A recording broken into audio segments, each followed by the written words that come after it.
Hello. All right. All Hello, right. Hi. Facebook. I think we are live, and hopefully, you guys are joined in with us. I am Stephanie, and this is Jonathan, and we are excited that you guys are here with us today. We are having some technical issues on our side, so we know it's going to be awesome, right? The enemy is always trying to attack when we want to do some good stuff, so we know it's going to be great. All right. Jonathan, where are you today? I know you guys have been Hi. around That's lately. right. Hello, everybody. I'm Jonathan, and I am in in-laws' basement in Kansas City, Missouri. So, living the dream. Yes. How long have you guys been stateside? So, mid-March, we were scheduled to be back in the States this summer anyway. As the world started changing, we came back a few weeks before originally planned. So, um, yeah, we're here for the duration. Had some rest. Looks like A you're little doing a bit, little bit of work. a So, little bit. yeah. Right. Well, always this thing is it a sabbatical? Is it a furlough? Is it home assignment? Is it work? So it is all those things. Sometimes more work than others. So yeah, Yes. a little bit of smattering of rest in there has been good. And our housing arrangement's great. In-laws are fantastic. So. We had our team meeting today, and one of the guys is going on vacation, and he said, "Just to let you guys know, my wife said that I'm not allowed to have my phone on any, so don't expect to hear from me." So Right. he's Amen. actually getting a vacation, which is good. He's a pastor, and it's That's been good. a lot of work for them the last couple of months to try to make Oh all these yeah. transitions. Oh, So that's very good. We could do a whole other podcast on that. yes, yes, yes. I wanna see where our people are today, Sure. and Sure. just checking in. So if you guys are watching us, just comment where you're at, what you do with missionary care, who you get to work with. Would love to just get some feedback from people. So comment and share with us. Jonathan, if you want to see it, you're going to have to pull up Facebook on another little Yeah, thing to see I people got come it. in. You got to get all these devices going. I'm sure Right. technical problems will just increase from there. So, Okay. yeah, yeah, yeah. Okay. So, yeah, so share where you're from, what kind of area of missionary care you're in, church, missionary, organization, so we Mm, know who's joining us. And several people have already sent in a couple questions that we've seen on Twitter and on Facebook. So, got some things ready for you. And as we're chatting today, include in the comments if you have specific questions for Jonathan or for us as we go along. So that'll be if fun. you're ready, we're going to jump Sure. in because I Yeah, have let's a do list. it. I came with Because my you, own questions and I'm hosting, all so I right. get to ask all the ones I want first. Oh man. Yes. Yeah. All right. So we are talking, where'd that book go? Serving Well. Here's my copy. Yay. I'm going through this second time and marking it up and writing notes. And so, Serving Well. Yeah. It. Where did it come from? Why did you guys choose to write it all down? Huh. So we didn't actually. um, we, long story short, we moved to Cambodia about 8 years ago, and through a series of I would say fortunate events, this really unexpected sort of God things, we were asked to write regularly for a life overseas. And that just started something that we hadn't anticipated, and we just kept writing. So the book's co-written with my wife Elizabeth. She's Okay. at the grocery store buying food for our teenage kids right now. So They eat a lot. They need that. she's definitely a writer. She gets a little bit more nervous with interviews, so she bowed out of this and said, "I'll write stuff down." So I'm the spokesperson, I guess, but she's the real writer. Anyway, long story short, we had written a bunch of stuff, and then I was working as a pastoral care guy, as a marriage coach and missions coach at a place called Living Well in Cambodia, and would sometimes meet with clients and say, "Hey, well, I'm meeting with a lot of missionaries who are dealing with this. I'm going to write an article about that and put it on Life Overseas." So after about 6 years of doing that, I actually had a friend who said, hey, you really need to put these together into a readable format, not just scattered all over the internet on A Life Overseas, on the IMB, on our own website, on Relevant, or whatever. You just need to put these in a place where somebody could actually pick them up and read them. And he knew someone who was in the publishing world, and he kind of shepherded us through it, and told us we should do it, and then helped us through it. And now Serving Well exists. So that wasn't part of a grand scheme as far as we were concerned. Yeah. It just sort of happened, and we both really feel that it just kind of happened accidentally. My Elizabeth's full-time job has been homeschooling our 4 kids in Cambodia, and right now they're ages 16 to 9. So that is a full-time job. She wasn't, setting out to write a book. Neither was I. Just trying to help people, come alongside of people, tell our stories, and maybe share some things that might be helpful to others. Well, it is so well written. And now that you say that, it's from, obviously, if you've read the book, you know that it's from life experiences. Yeah. And it's not just the head-based, I think we should do this. It's easy to connect with because for me, I go, oh, I've experienced that. Yeah, I can recognize where that would fit in. And, I know the book, the kind of the subtitle, Help for the Wannabe Newbie or Weary Cross-Cultural Christian Worker, kind of niche for missionaries, but you're seeing people, and how we're using it is in the church to help the church better understand. I mean, you're getting some responses? When we talked before, you're seeing more churches utilize it.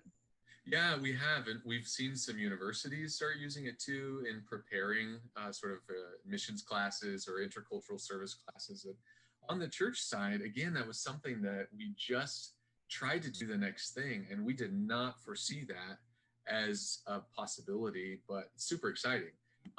So, the missions committee head of this one church says, hey, we got this for our mission committee members to help them understand what the heck's going on in our cross-cultural workers. So yeah, we've gotten a little bit of feedback from that. I love hearing more. Stephanie, you've shared some of how you guys are using that. That just blows our mind, and it's so exciting. We're amazed by God at how He's using these things that were really written in, on site in Cambodia as we dealt with culture shock, as we dealt with language learning. I mean, they were written in real time and published, later. But my kids read this thing, and that's one of the scary parts about it is they're like, oh, really?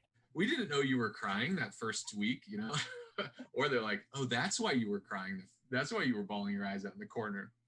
Right there. Now you have the story. So kids are so much more resilient too, right? They just kind of jump into things for the most part. Sometimes, yeah. Sometimes. And so it's easy for them to be like, what's the big deal?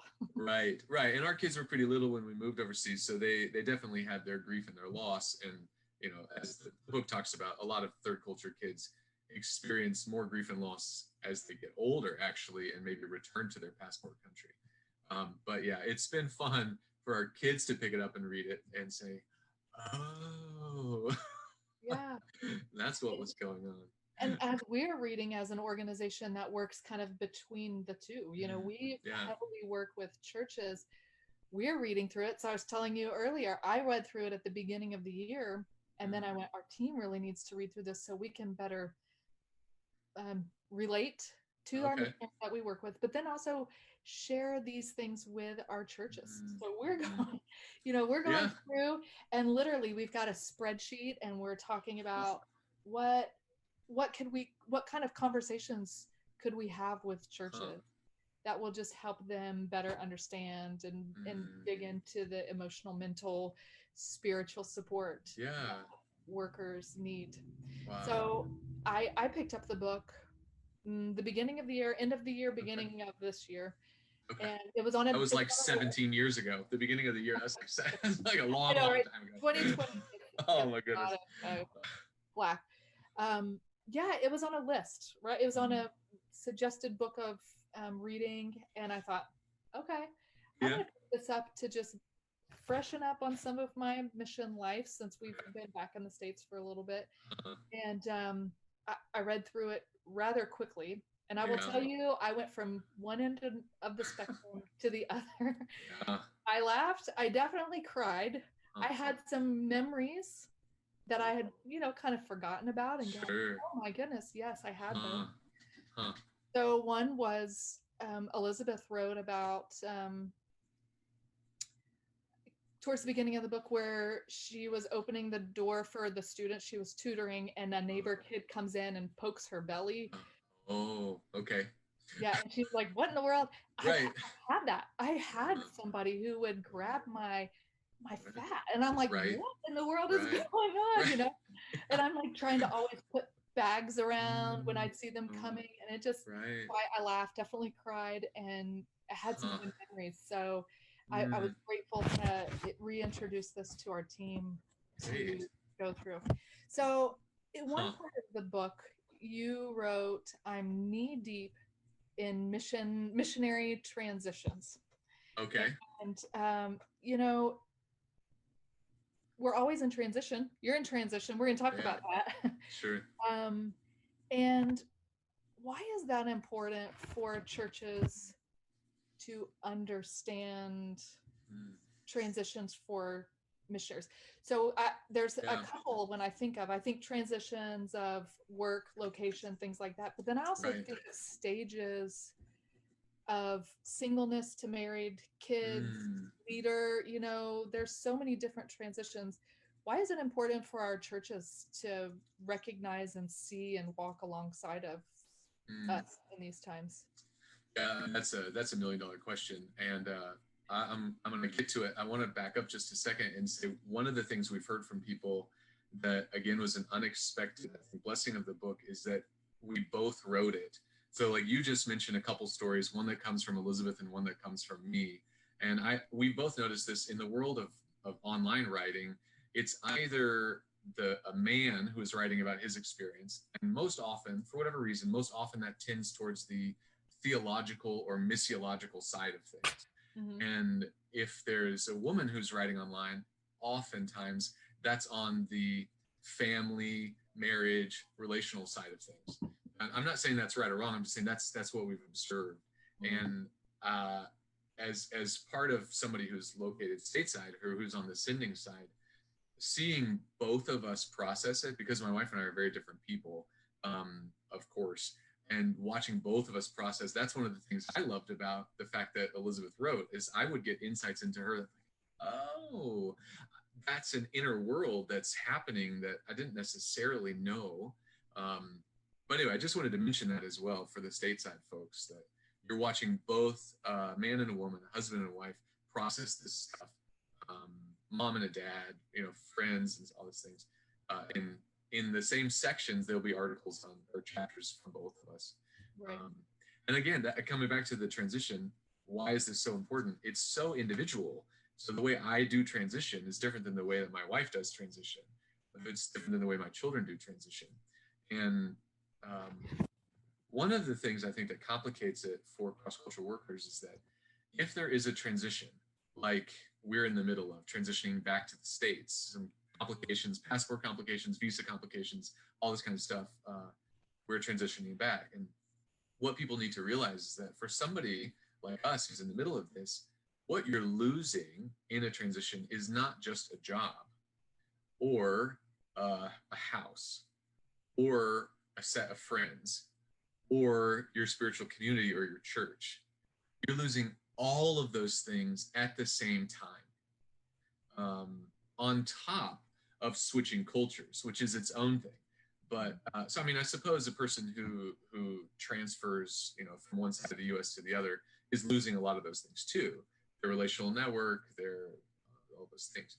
But it does get a little more complicated for cross-cultural workers because their entire environment is shifting. All the social cues, all the social rules.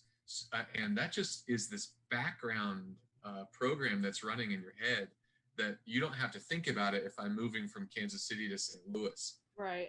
Those are different streets, but I kind of know how to drive.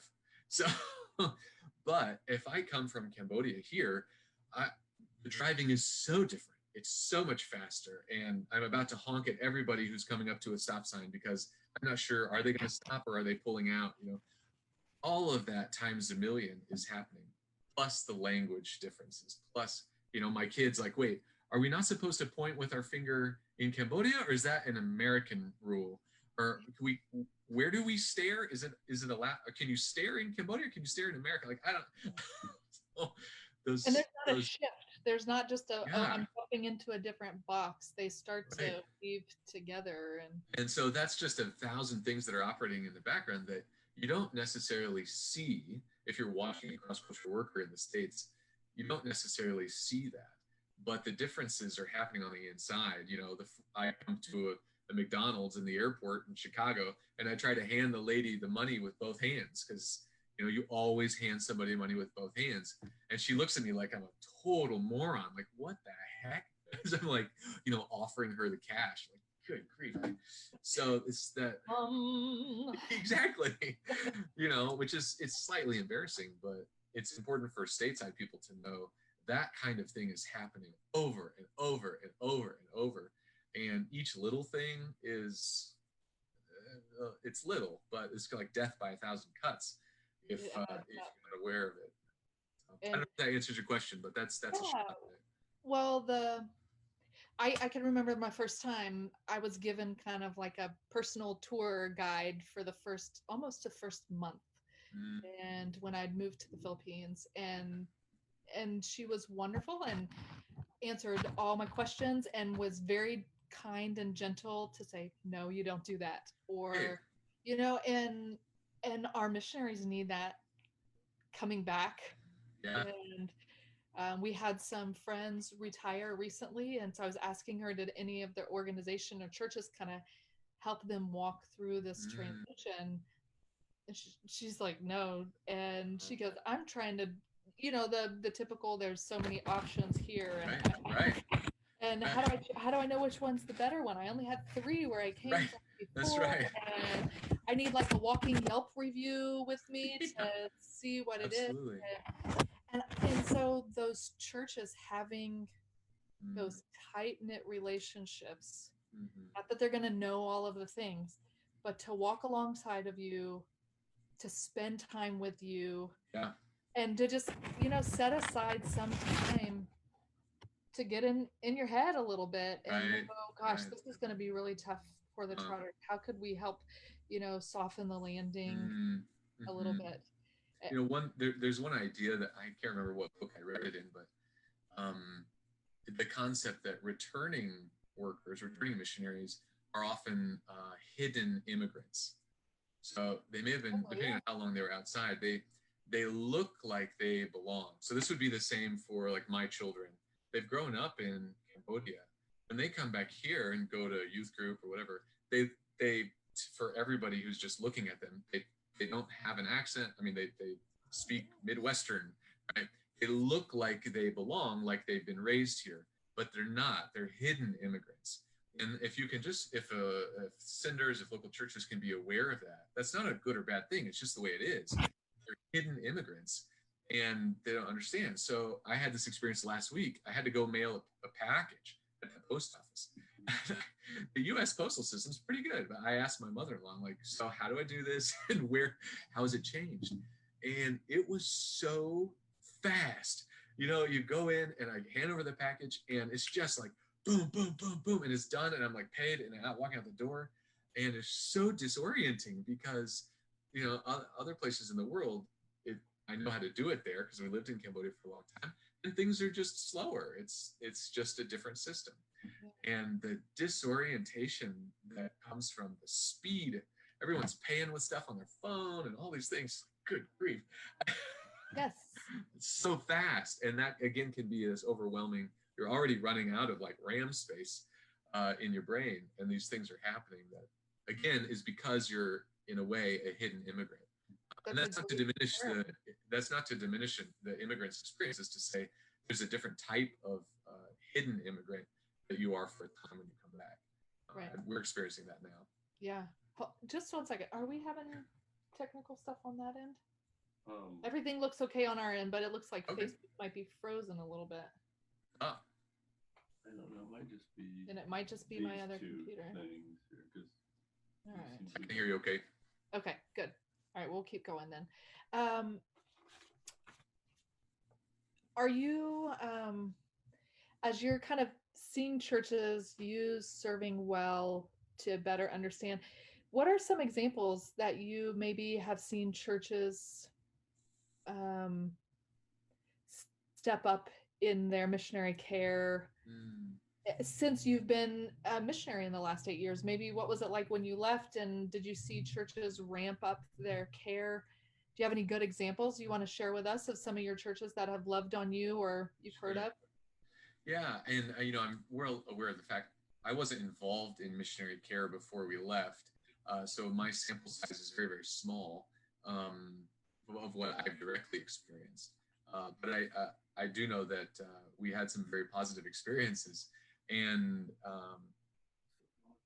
just the fact that a church wants to understand what things are like. A church, that's a really amorphous kind of cold and distant group. So if you're talking about a few people in the leadership team or a few people on a missions committee, just the awareness that you don't understand the missionaries' experiences, but that you want to, goes so far. And I have had several guys from a couple of the different churches that we've been a part of in the States who just consistently said, hey, man, I never lived overseas and I don't understand what you're going through right now, but my goodness, that sounds hard.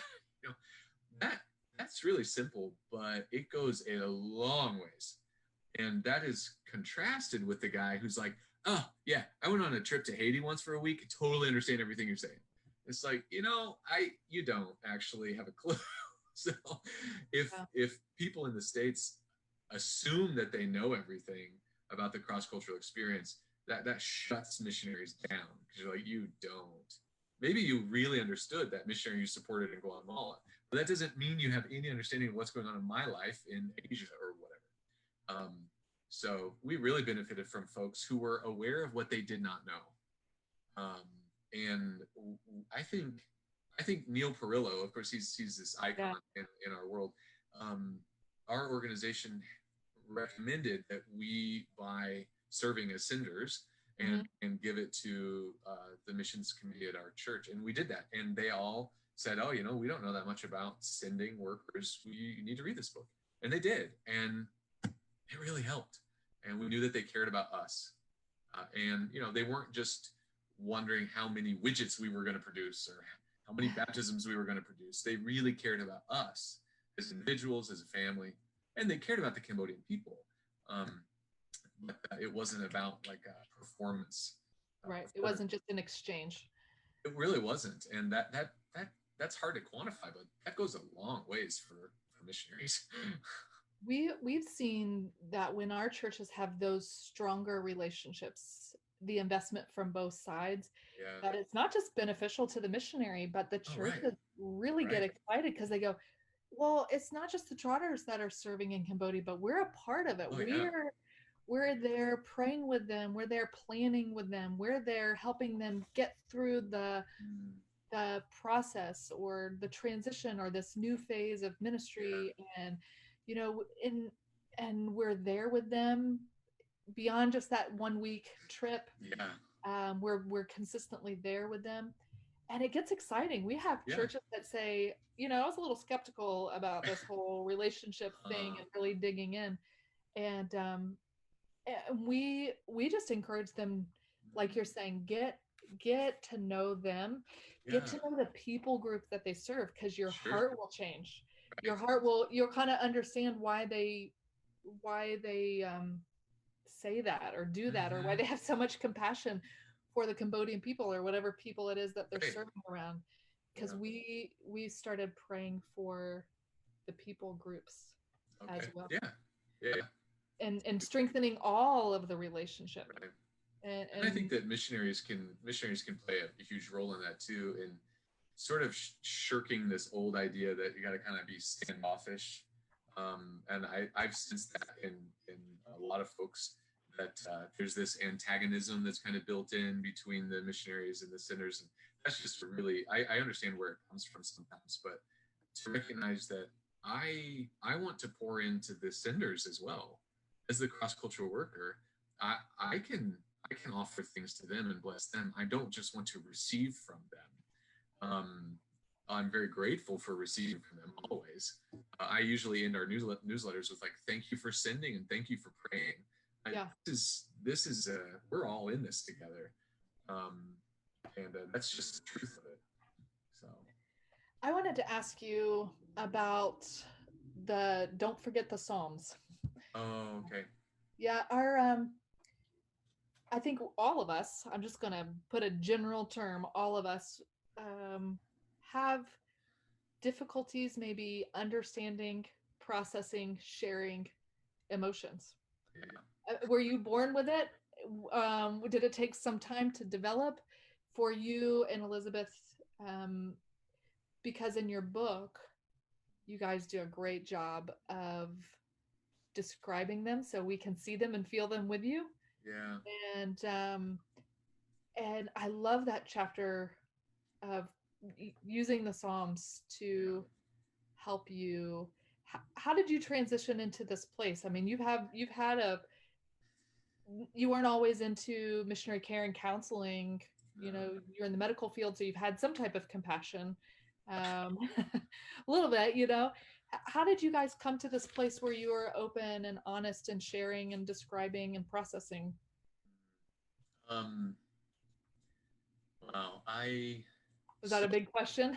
well, I mean that's a different question. So I want to make sure that I answer well.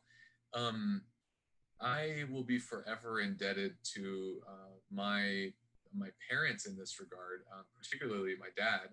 Growing up, he was the kind of guy he was a leader in the church, and I don't remember him talking about the Psalms very much, but he was very willing to feel things and to show them, especially on the compassionate, sad grief side.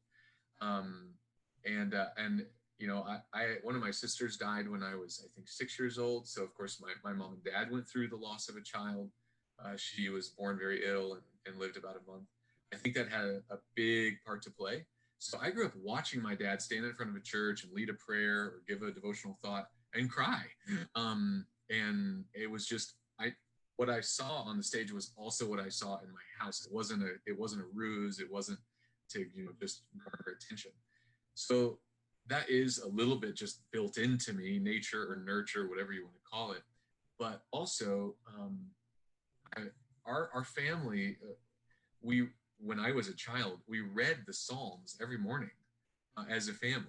So we did that classic thing where you read the Psalm of the day and then add 30 and then add 30 and then add 30.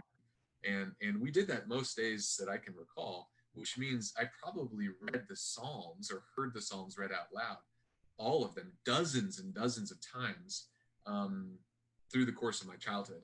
So I didn't know what it was doing to me at the time, but I think it just embedded them very deep in my psyche and in my spirit, so that when I needed to draw on them later on in life, when crisis happens, they were right there.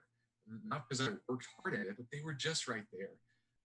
And so that I don't take credit for that at all. I think naturally I am wired more as an empath. I naturally feel the feelings of people around me. That's just what I think I am called to do in the church. But I was also exposed to a heck of a lot of the Psalms for my entire childhood. I'm very grateful for that experience. I love how you helped kind of use them as a tool, especially in the book. You know, look at how the author described the situation, how he processed it, and shared it. And I thought, gosh, what a great resource. Yeah. To just go, okay, what is he feeling? Right. What is he expressing? You know, right. And it goes. You can see it vary, but being intentional to look for them, right. And then kind of ask some questions like, why did he do that? You know, why is he saying that? What else could be going on? You know, just kind of almost like it's a free tool for us as support and care Right. workers to just go, hey, I'm building up my ability to identify Yeah. emotional, mental Right. stressors for other Right. people. Yeah. And then I'm like, okay, I've got like my Rolodex. Okay, you need to go read Mhm. Psalm such and such, and we need to go do this, you know? Yeah. So Yeah. I I mean, think that's great. it's not rocket science. It's also not new. I mean, I think the last maybe 100 years that the standard evangelical church in the United States really has lost the Psalms, but we're not just discovering them. Like the global church has used the Psalms for that purpose for a long, long time. And as I mentioned in the book, Jesus quotes the Psalms the most, and usually he quotes them when things are going poorly in his life. He quotes, Deuteronomy and Exodus when he's talking about the law, but he quotes Right. the Psalms when he's dying or when people have abandoned him or, he's in transition. So I just am so grateful. Dietrich Bonhoeffer wrote about the Psalms. Timothy Keller wrote. Everybody's written about the Psalms because they're so important for us. Yeah.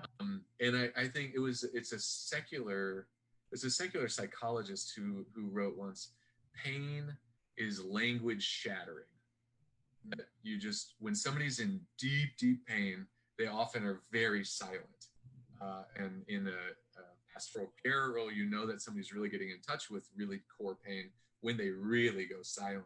Mm. And I sort of extrapolate from that and say, yeah, the purpose of the Psalms is to give us some of that language back. I think, I can't remember where I pulled that from, but that's the idea, that when we are really going through it, we do lose our ability to vocalize prayers, to verbalize our own feelings and emotions. And the Psalms give us that Those words. language back. Yeah, it gives those words back.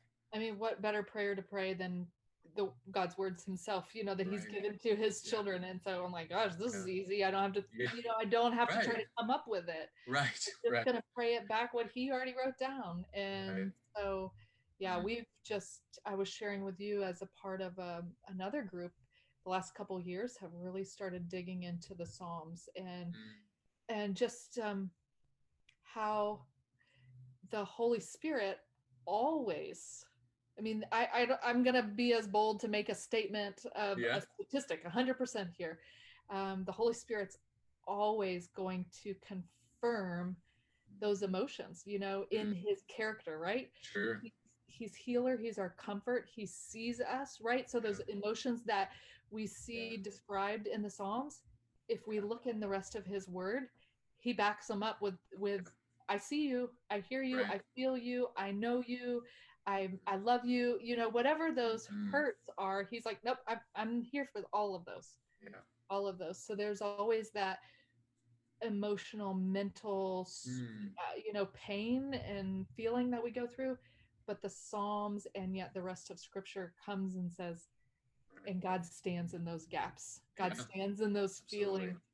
And I know that this is vital for our churches to help recognize them, to go, okay, Jonathan and Elizabeth are in transition right now. That's sorrow, that's loss, and using the Psalms. Okay, how can we pray some of the Psalms for them? How can we jump in and be the reminder of how God is constant and how God is? So I really like that one. I've probably read that a couple of times. Yeah, well, I mean, that comes out of a lot of tears and a lot of experience wrestling with those things, and it's so vital. I keep going on about that because it's so important. I will mention to folks watching, there are 2 chapters that did not make it into the book because they just didn't seem to fit.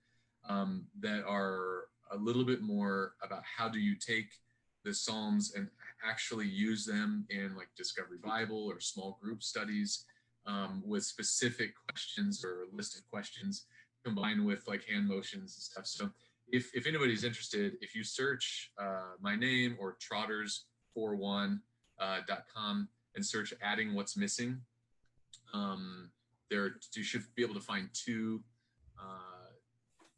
papers basically that I wrote for some church planters in Asia, trying to utilize the Psalms within their existing like 3/3 or DMM or whatever disciple making movement type program. So repeat the address and we'll put it in the chat so it'll Okay. come up in the conversation. Yeah, I think it's well, let's see, it's adding what's missing.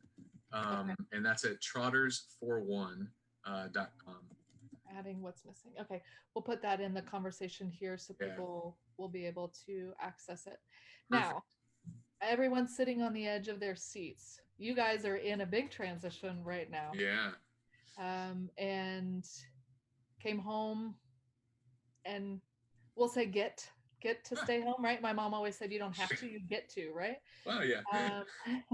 So just give us a little bit. I know you put out a post last week, I guess, with a little bit more detail. Sure.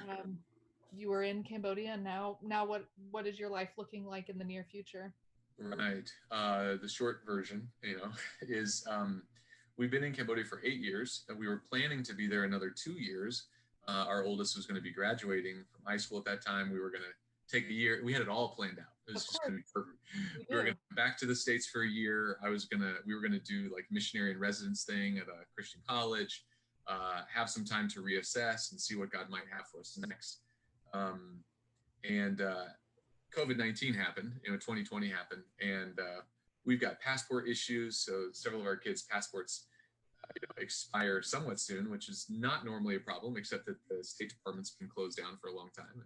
Right. And then we have Cambodia visa problems, and then Cambodia is allowing people back in, but long story short, it would be fairly difficult for us, as well as the fact that we were already planning to relocate to the States in a year and a half or in 2 years. So after a lot of prayer and tears and stuff, we just decided to go ahead and transition back now, minimize the transition for our kids, and then move what I do in pastoral care and coaching for cross-cultural workers online, and then also working with our mission organization. So I'll be doing missionary care for our mission organization stateside, but then serving their workers all over the place.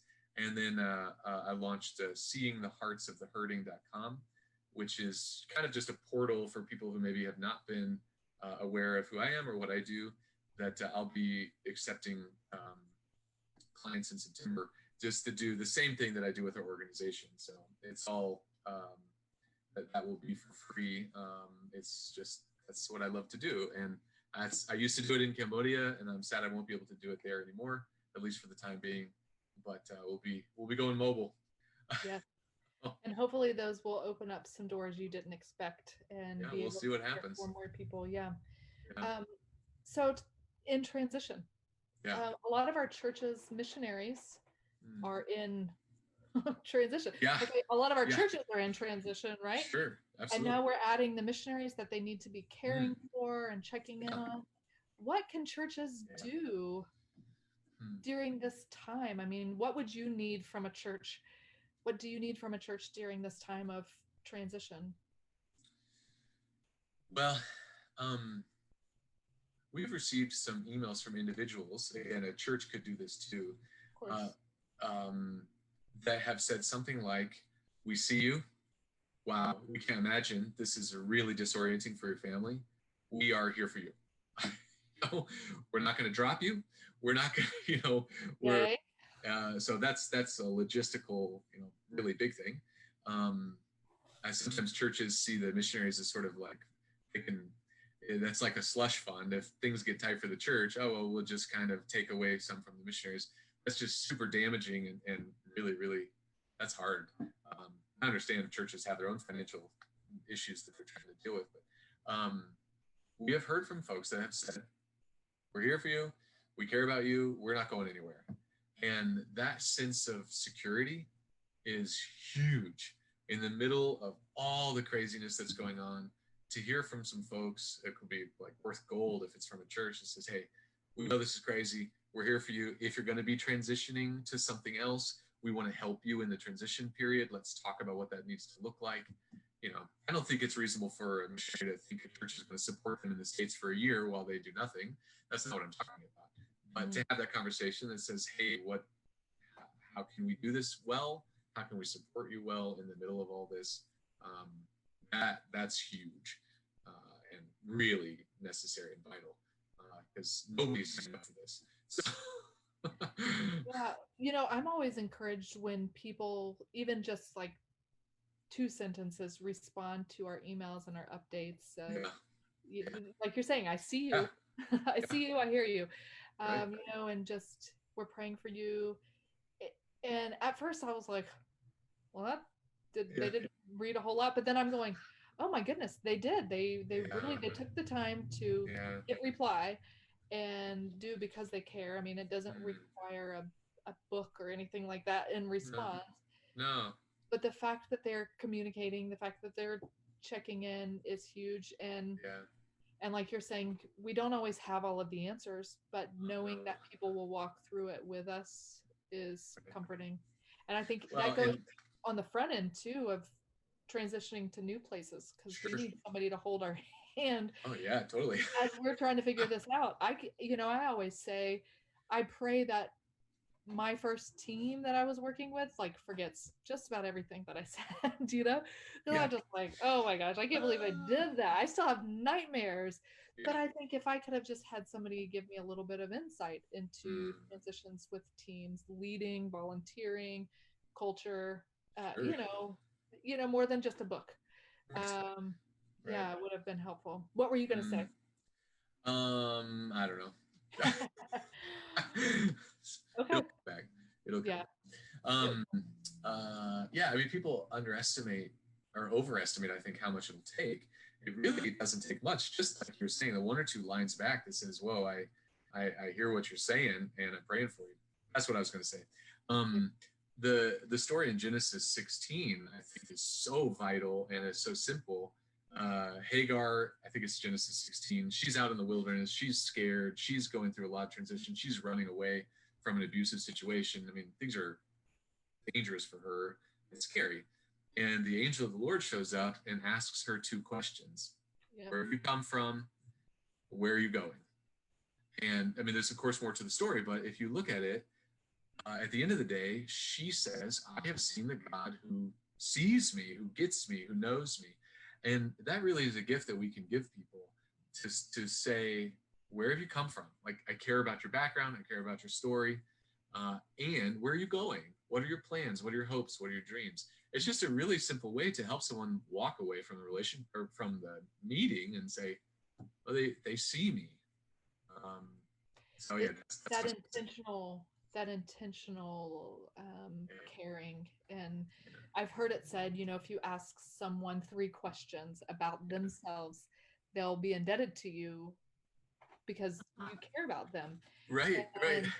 And not just we had one missionary say, don't ask me how I'm doing. I just wrote a 5-page newsletter. You kind of know a little bit, right? But to just say, okay, so what's going on now? What's going on next? How's your family? Being in tune. I think that's a big thing for our churches, is being in tune. And that takes intentional communication and relationships, because we will maybe ask the right question with the wrong motive and not really genuinely care. And I found myself asking the same question 3 or 4 times because maybe I didn't listen. And so really just trying to be in tune, and that takes time. It takes just connecting with them and following social media, following newsletters, setting aside scheduled times to just call in and say, hey, let's do a call and let's chat, and not necessarily always talk about business. Right. Right. Well, and I think that's one of the complicating things when you're talking about missionary care through churches is if the person who's always calling me or contacting me is also the person who controls my income. Ooh. That's a funky relationship. And that doesn't exist in the rest of the world. The person who's like saying, how's your family? How's your marriage? How are your kids? That's not your boss who also determines whether you get fired or not. I mean, it might be, but it's not. And so the people who've really poured into us have not been the ones who were sort of the gatekeepers for our organization or a church. They've been people who are outside of that world, and I think that's important for folks to know. I mean, if you're on a missions committee, by all means reach out. That's really good. but also be aware that that can feel from the missionary side. It's a little bit awkward unless there's just a heck of a lot of trust built up over time, because you may not feel it if you're on the missions committee. You're like, well, I just want to care about this person. But if you put yourself into the missionary shoes, you have to realize they see you as also the person who can influence whether your support goes up or down, like whether you get a paycheck or not. And you have to be aware of that dynamic, because it's there whether you want it or not. And like you were saying, mission budgets typically is the first one out the door. Yeah. So how do we have those faith and trusted relationships where we can share? Because we've had people say, I would never tell that to them because they would think that I'm this big ordeal of sin in my life, and then my $25 or whatever it is out the door. And I really was just saying, oh man, I just need somebody to listen or care. And they're going, oh, did not read your Bible today. Yeah, it's so true. That is a difficult dynamic, and you have to have, so when we teach and train, we typically try to get other people in the church that are your advocates. We say mission support team. Yeah, that's great. Beyond just that leader, the pastor, missions team leader, so that the personal relationship is further spread into the church body, and nobody should have to manage that many people and all of their pleas for help. And and I think that would also help with that dynamic that you're talking about, because it's somebody who is intentional, somebody I might have a personal relationship with, and they're mine. I don't have to share them.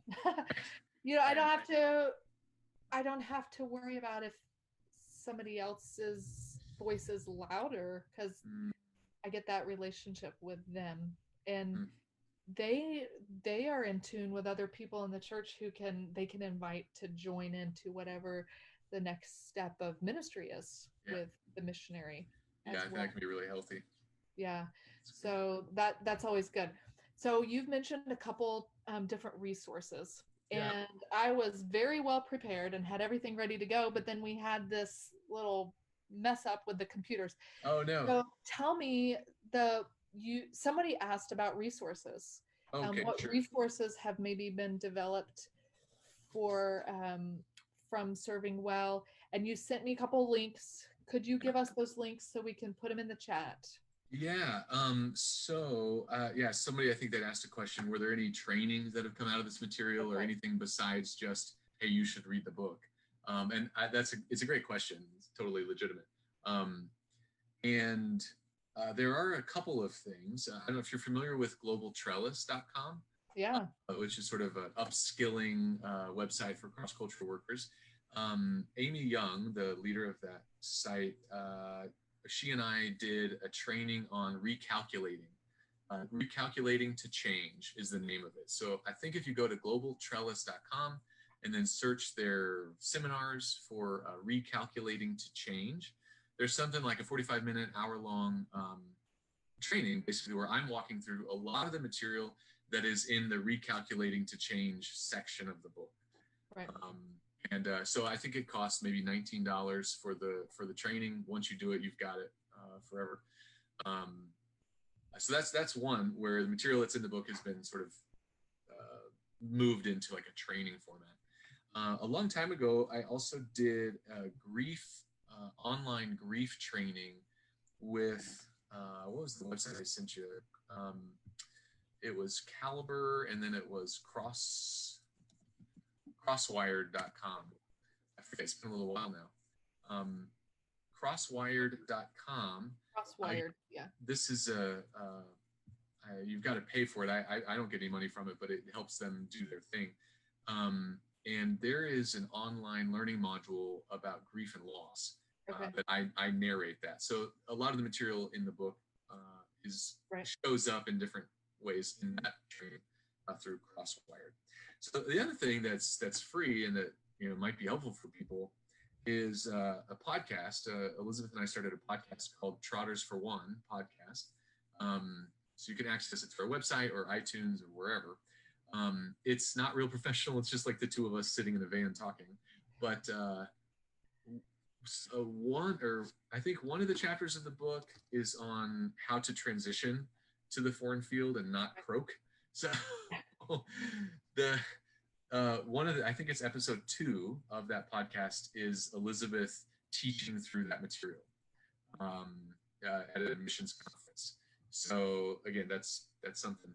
And then on I mentioned this website already, trottersforone.com and seeingtheheartsofthehurting.com.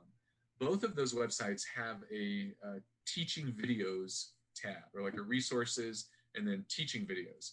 And a couple years ago, a former client of mine in East Asia asked, "Hey, you do all these like Facebook Live videos and these little 5-minute snippets of tools. Could you put those all in one place so I can find them?" I was like, "I'm not sure why. I've never done that before. That's a great idea." Very good idea. In both of those places, there's maybe 10 or 11 little short videos that I've taken over the last 3 or 4 years that deal with tiny bits. So like there's the part about Hagar, there's the part about boxes, a tool called boxes that I use all the time with clients. There's a little video about a transition, 4 questions for transition, as well as some just basic. Well, the chapter there that talks about the shapes diagram, yep. The tool that I use with clients all the time. There's a video on that website that walks you through that. So, some people like audio or video better than reading. That's fine. So those videos are there. They could be helpful for somebody if they're looking for awesome. Alternative things to show in a training or something. Also, I've just mentioned this. I in the past have done some trainings in a couple different countries in Southeast Asia, as well as here in the States, that would basically the basics of pastoral care that I do for cross-cultural workers. So if anybody's interested in that, I don't have anything booked on that, but and everything would have to be on Zoom right now because that's how the world is. But that could be a resource for somebody if they felt like it fit their needs as an individual or a couple or as a team or whatever. This is all new for us. And then where do we buy the book? So the easiest place to buy the book is Amazon.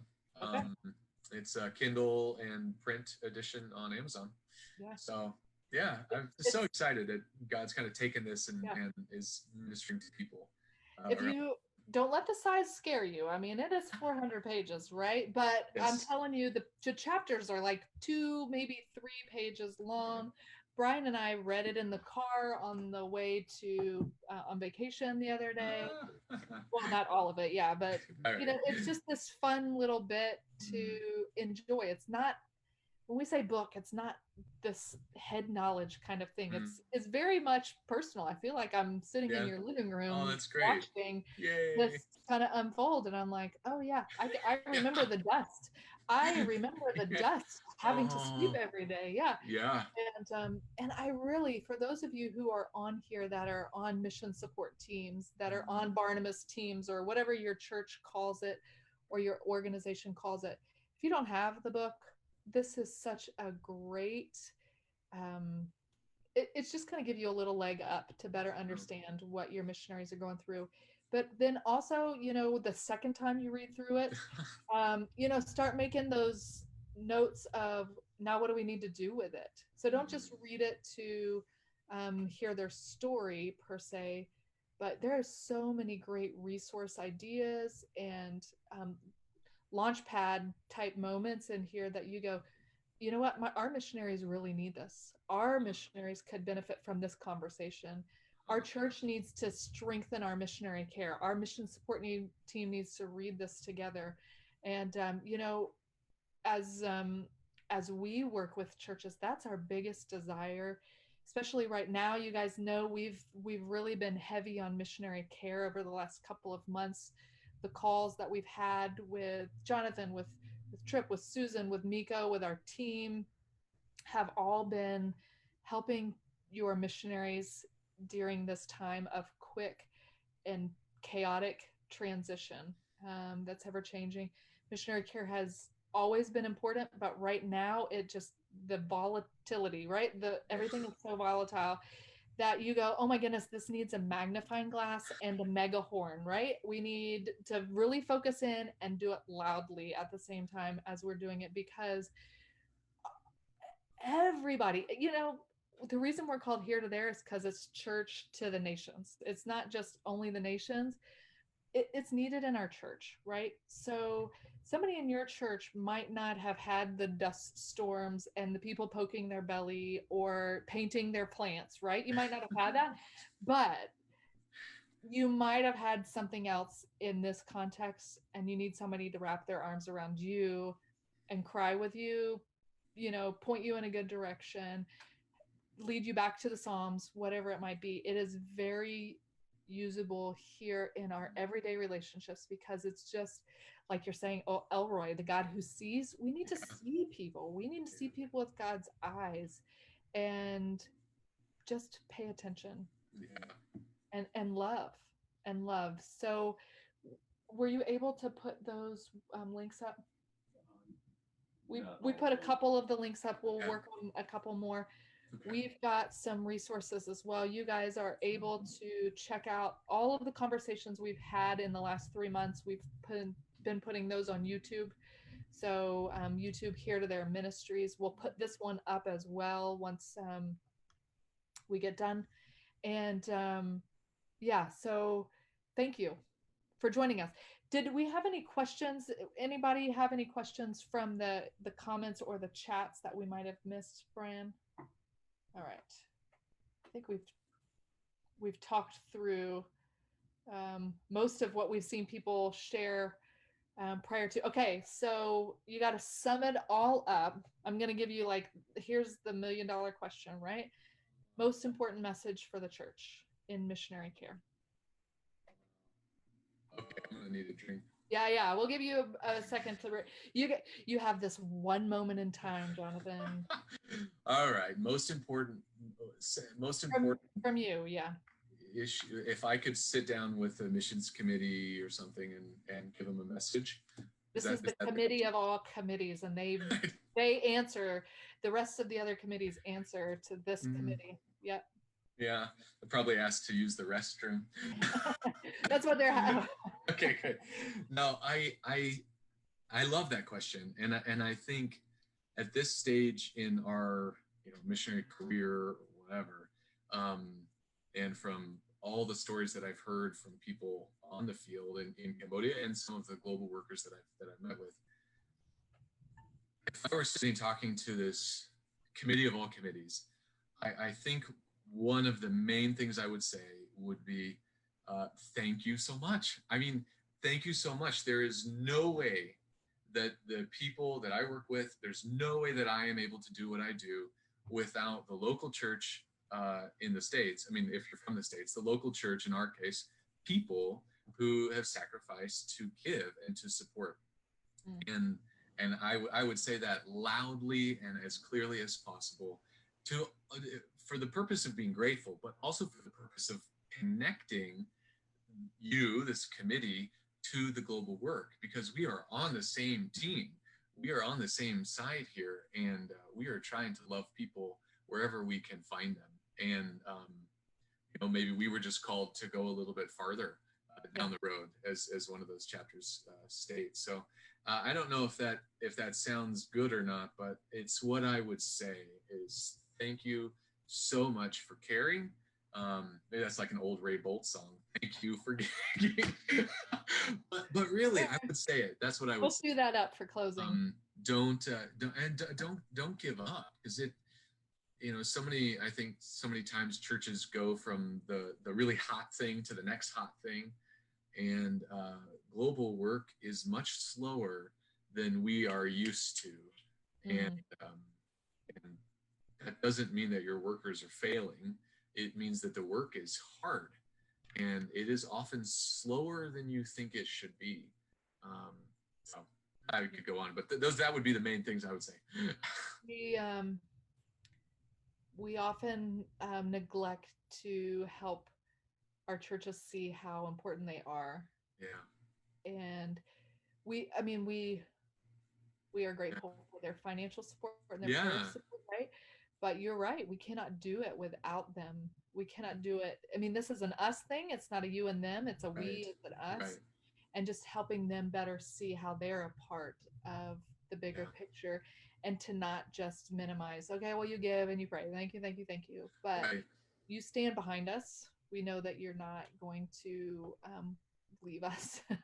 And I think part of it, for me, part of it is recognizing that local ministry, wherever you're doing local ministry, is hard.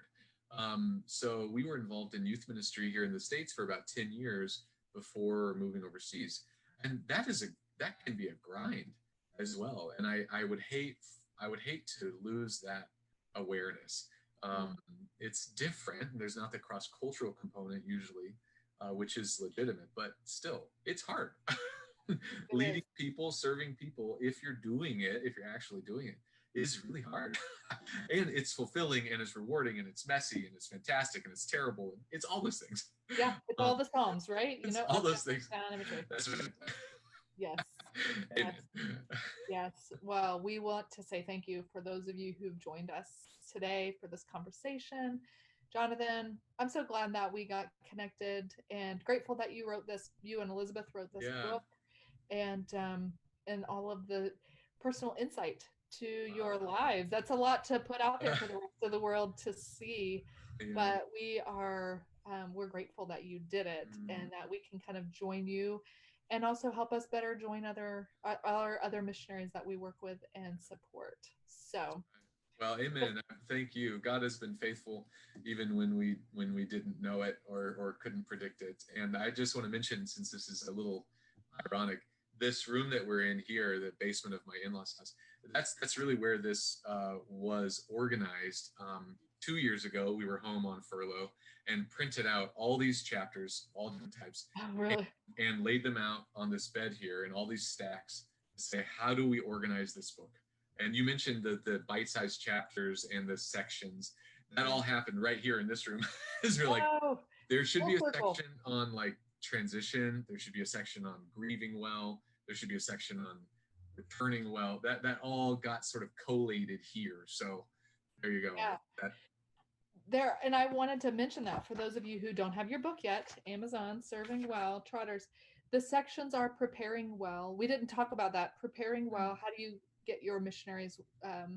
This would be for missionaries getting ready to go to the field, moving well. So as they move to their new place to serve, grieving well. This one was really good because you guys brought in other people besides just the missionaries. So there's family and friends that grieve with us.